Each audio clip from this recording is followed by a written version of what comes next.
Du kender det, når spildevandstanken på din autocamper skal tømmes. Men det er ikke altid lige til at få placeret vognen over afløbet. Det kræver ofte et par ture ind og ud af bilen. Eller du kan jage din ægtefælle ud i alt slags vejr.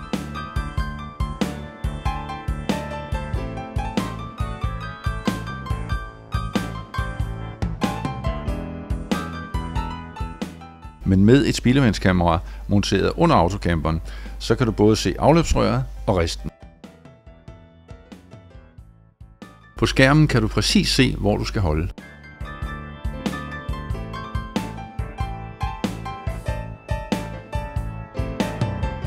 Og så kan du køre direkte på plads i første forsøg.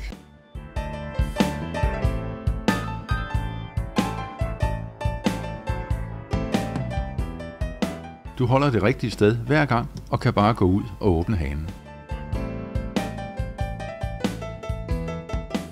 Dette kamera har siddet under autocamperen i næsten et år og giver, som I kan se, stadig et klart billede.